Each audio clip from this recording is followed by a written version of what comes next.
வணக்கம் தோழர்களே, நான் சுந்தரவள்ளி. மக்கள் தலைவி நடிகை கஸ்தூரி வாய கொடுத்து வாங்கப்பட்டிருக்கிறாங்க. வாயிலேயே ஒளரி கொட்டி வடை சுட்டு பொடனிலே பொலேர்னு வாங்கிக்கிட்டு இருக்கிறாங்க. புள்ளி விவரம்ன்ற பேர்ல அள்ளி விட்ட பொய்களுக்கெல்லாம் அடி வாங்கிட்டு நிக்கிறாங்க. என்ன நடக்குது தோழர்களே? 2026 எலெக்ஷன் வந்துருச்சு. இனி ஆளுக்கு அள்ளி விடுவாங்க. வாயிலே வடை சுடும் ஒரு கூட்டம். எல்லாத்தையும் சரி பார்த்தா அடிச்சு உட்கார வைக்கிறது நம்ம பொறுப்பு. அந்த வேலை இன்னைக்கு செய்ய வேண்டியிருக்கு. தொடர்ந்து கஸ்தூரி அக்கா உருட்டி விட்ட பொய்கள், அதுக்கு எதிர்வினையாற்றி வாங்கிய அடிகள் அப்படின்னு பல விஷயங்களை நம்ம பார்க்க போறோங்க. அக்கா எப்படா மக்கள் தலைவியானாங்கன்னு உங்களுக்கு சந்தேகமா இருக்கும். பாருங்களேன்.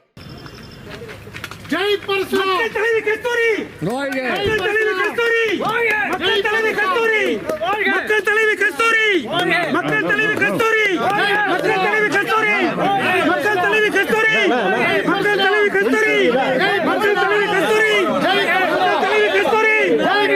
மக்கள் தலைவி கஸ்தூரி வாழ்க. மக்கள் தலைவி கஸ்தூரி வாழ்க. அவதூறு பரப்பி தெலுங்கு மக்களை இழிவாக பேசி அதுல மிகப்பெரிய கண்டனத்தை ஒட்டுமொத்த தென்னிந்தியாவும் எழுப்பி அதுக்கு பிறகு அவங்க மேல வழக்கு பதிந்து அதுல கைது செய்யப்பட்டு உள்ள போயிட்டு வெளியே வந்தாங்க.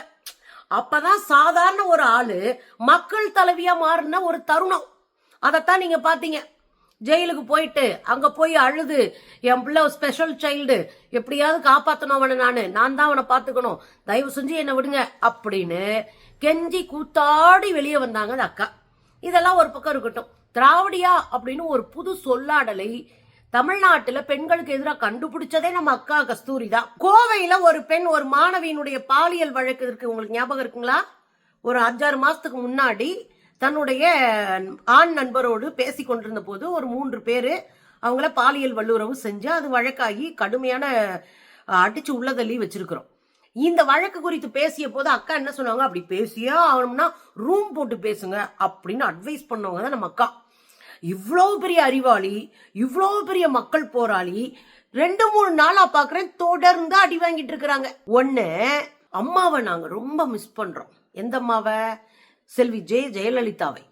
அம்மாவை நாங்க ரொம்ப மிஸ் பண்றோம். எதுக்கு அம்மாவை மிஸ் பண்றாங்கயா அப்படின்னு பார்த்தா, பெண்கள் பாதுகாப்பு விஷயத்துல புரட்சி தலைவியை நாங்க ரொம்ப மிஸ் பண்றோம். எத? பெண்கள் பாதுகாப்பு விஷயத்துல புரட்சி தலைவியை ரொம்ப மிஸ் பண்றாங்களாம். பாருங்களேன். அம்மா ஆட்சியில அம்மாவை ரொம்ப மிஸ் பண்றோம். பெண்கள் பாதுகாப்புங்கிற விஷயத்துல புரட்சி தலைவி ஜெயலலிதா அவர்களை ரொம்ப மிஸ் பண்றோம். பாத்தீங்கல்ல, அக்கா மிஸ் பண்றது காரணம் என்ன தெரியுமா? தமிழ்நாட்டுல பெண்களுக்கு பாதுகாப்பு இல்லை.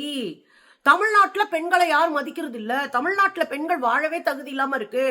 தமிழ்நாட்டு பெண்களுக்கு டெய்லி இப்படி நடந்துட்டு இருக்கு. எல்லா மாநிலத்திலும் எங்கேயோ ஒண்ணு நடந்தா தமிழ்நாட்டுல பேப்பரை தெரிஞ்சா அவ்வளவுதான், ஃபுல்லா பாலியல் வழக்கு தான். தெருவில் நடக்க முடியல, தெருவில் உட்கார முடியல, வீட்டுக்குள்ள கூட உட்கார முடியலன்ற அளவுக்கு அக்கா பில்டப் பண்ணியிருந்தாங்க. அக்கா, இது ஒரு மாயை.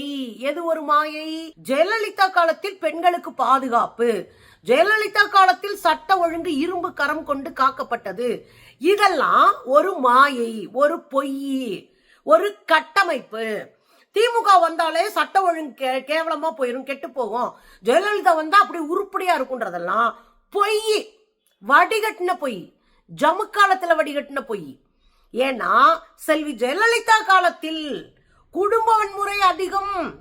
செல்வி ஜெயலலிதா காலத்தில் பெண்களுக்கான வழக்குகளில் தீர்ப்பு கொடுக்கப்பட்டது குறைவு. பெண்கள் பிரச்சனையில மாட்டினாங்கன்னா அது தீர்ப்பே கிடைக்காம தெருவில் நின்னாங்க ஜெயலலிதா காலத்துல. இது மொத்தமா சொல்றேன். ஜெயலலிதா காலத்துல பெண்களுக்கான மிகப்பெரிய முன்னேற்றத்திற்கான திட்டங்கள் என்ன நடந்ததுன்னு லிஸ்ட் போடுங்களே. தொட்டில் குழந்தை திட்டம், தாலிக்கு தங்கம், இதெல்லாம் ரொம்ப முக்கியமாக்கும். அதுல சில பேர் சொல்றாங்க அவங்கதான் 50% உள்ளாட்சியில முதல்ல 30% இடஒதுக்கீட்டை கொண்டு வந்தவர் டாக்டர் கலைஞர். அதை 50% மாத்தினது ஜெயலலிதா. மாத்திட்டு எந்த வேலையும் நடக்கல. அதுக்கப்புறம் உள்ளாட்சியில் இம்ப்ளிமெண்ட் பண்ணங்களே அவங்க செத்தும் போயிட்டாங்க.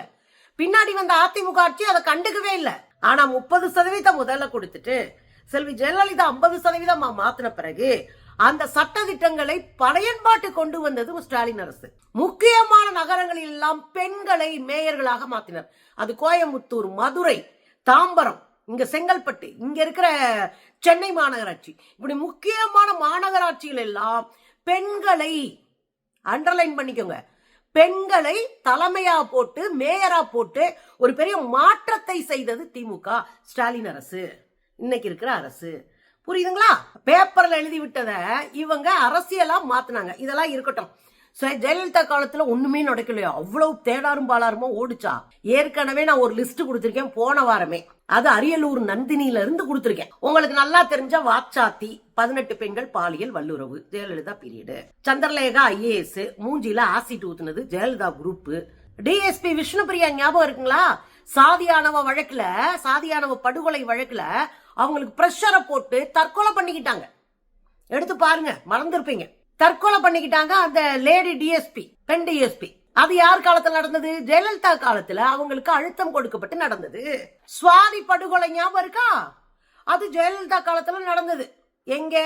நம்ம நுங்கம்பாக்கம் ரயில்வே ஸ்டேஷன்ல ரயில் ஏற வந்த சுவாதின்ற IT நிறுவன ஊழியரை மூஞ்சியோட சேர்த்து வெட்டி படுகொலை பண்ணது எங்க? எப்போ? ஜெயலலிதா பீரியட்ல நுங்கம்பாக்கத்துல செய்யப்பட்ட படுகொலை. அதுவும் கிட்டத்தட்ட ஒரு சாதியானவ படுகொலை தான் பின்னாடி தெரிஞ்சது. அதுல ஒரு பயல கைது பண்ணாங்க, ராஜ்குமார்னு. அந்த ராஜ்குமார் ஜெயில தற்கொலை பண்ணிக்கிட்டாங்க. அவன் வெளியே வந்தா, அவன் வாயை திறந்தா பல உண்மைகள் வெளியே வரும்னு அந்த பையல ஜெயிலுக்குள்ள வச்சு கொண்டது இந்த கும்பல். என்ன சட்ட ஒழுங்க பத்தி எங்களுக்கு டீச் பண்ணிக்கிட்டு இருக்கீங்க அக்கா? அம்மா காலத்துலதான் மதமாற்ற தடை சட்டம் கிறிஸ்தவர்களுக்கும் இஸ்லாமியர்களுக்கும் எதிராக ஒரு நெருக்கடியை உருவாக்கக்கூடிய பாஜகவினுடைய சட்டம், மதமாற்ற தடை சட்டம் கொண்டு வந்தது ஜெயலலிதா.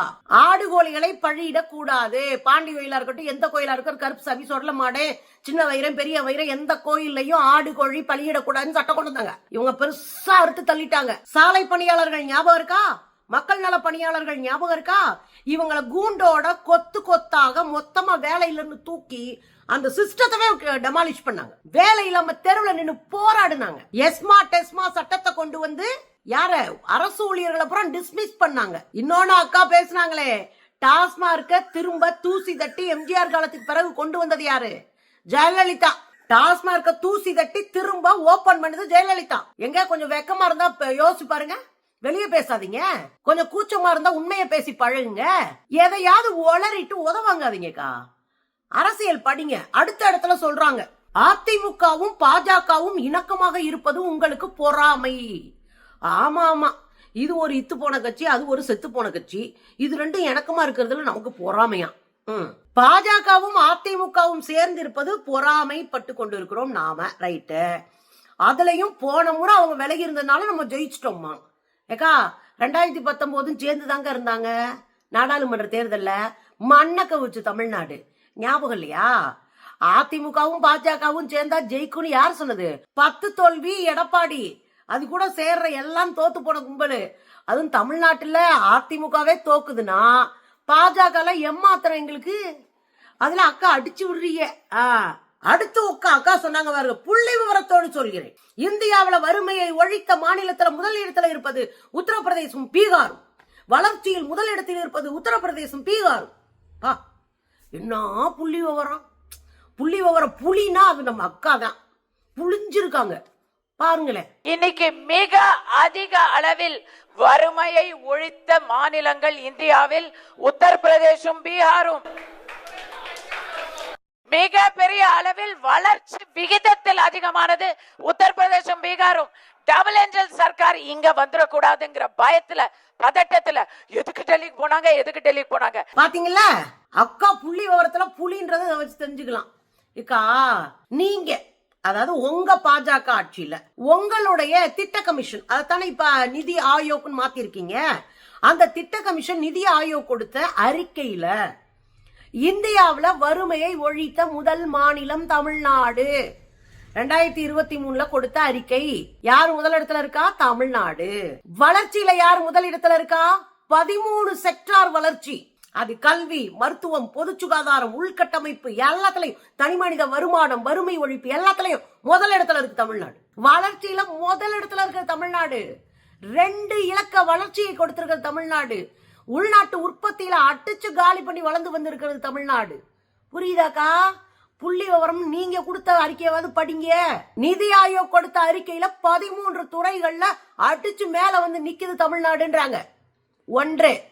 2வது வறுமை ஒழிப்புல முதலிடம் தமிழ்நாடு 2வது.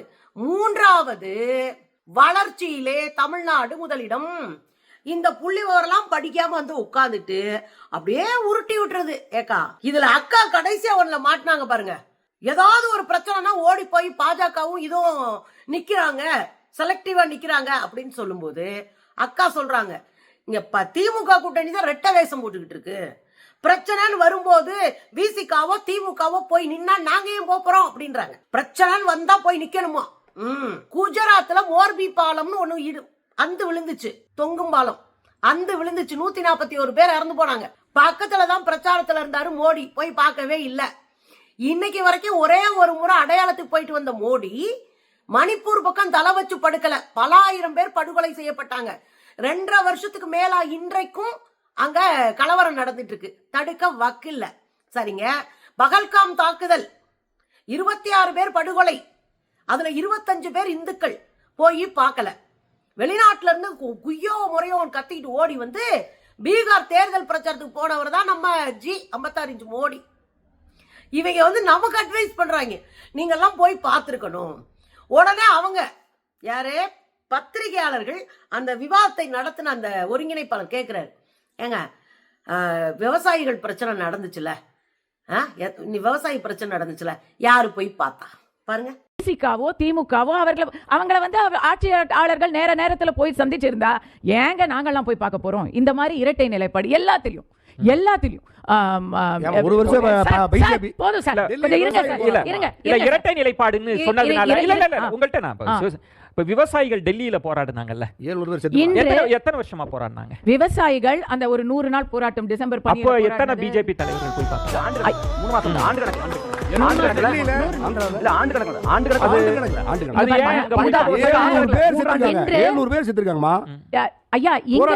அதுதான் எனக்கு என்ன பிரச்சனைனா, இங்க தமிழ்நாட்டு பாஜக இல்ல சார், நீங்க சும்மா இருக்க மாட்டீங்களா?